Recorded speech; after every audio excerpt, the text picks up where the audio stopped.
They didn't speak. They didn't blink. They weren't alive. And yet, they knew I was watching. These aren't stories I heard. They're stories I lived. Or people I've spoken to, people who saw death and didn't come back the same. If you've ever felt like you weren't alone, like someone was standing behind you, breathing down your neck, watching, maybe you've met one of them, too. Story number 1, The Man in the Freezer Room. I worked the night shift at a rural hospital in Ohio, nothing fancy. I was a young RN, just trying to keep my head down, earn my pay, and make it through each 12-hour stretch. The graveyard shift wasn't for everyone, but I liked the quiet. No visitors. No chaos. Until the night I saw him. It was just after 3 a.m. I remember because I had just finished my coffee and was making rounds. Everything was normal until I passed the basement stairwell, the one that led to the old freezer room. That room hadn't been used in years. But the light was on. At first, I thought maintenance had come early. But when I opened the stairwell door, the air hit me like a brick wall. Ice cold. Far too cold for late spring. I started down the steps. That light, flickering. Buzzing. And at the bottom, just beyond the door's glass window. A man. He was tall. Too tall. Gaunt. Standing motionless in the center of the freezer. No jacket. No shoes. Just staring at the wall. I called out. No response. I opened the door. Gone. I don't mean he ran. I mean he vanished. Like smoke. There one moment, then not. But the cold stayed. So did the smell. Rotting meat. And something worse. I reported it. They laughed. Said I'd been working too many doubles. A week later, I met an older nurse who pulled me aside. She asked if I'd seen anyone in the freezer. I nodded. She told me that room had been used in the 90s during a hospital overcrowding crisis. Bodies were stored there. Some never claimed. Some never tagged. And then she said something I'll never forget: if you see him again, don't open the door. Story number 2, The Girl in the Mirror. When I was 9, my aunt passed away in a car crash. She had been living with us at the time, going through a divorce. She practically raised me.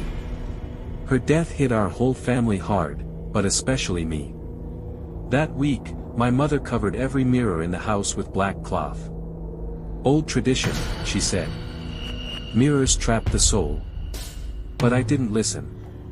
3 days after the funeral, I snuck into her room, just to feel close to her. I sat on the edge of her bed, picked up the old perfume bottle she used to love, and took off the cloth over her vanity mirror.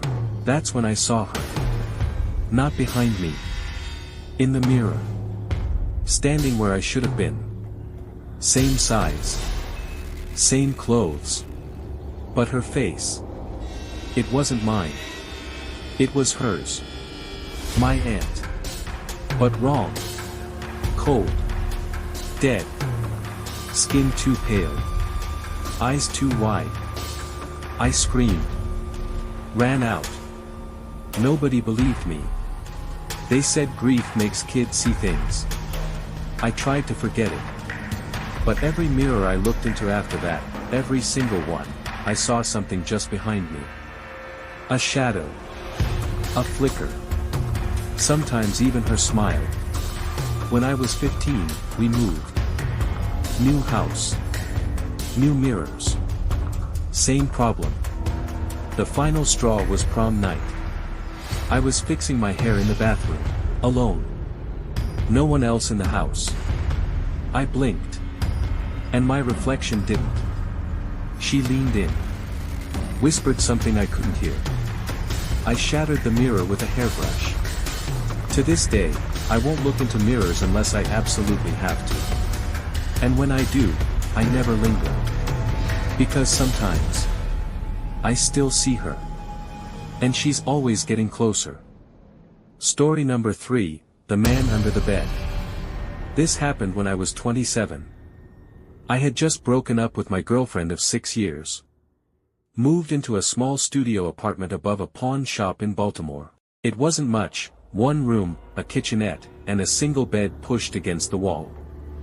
At night, the place made noises. Pipes groaned. Rats scurried. But I wasn't afraid of any of that. Until I started waking up at 3:15 a.m. Every single night. At first, I thought it was my bladder. Then stress. Then habit.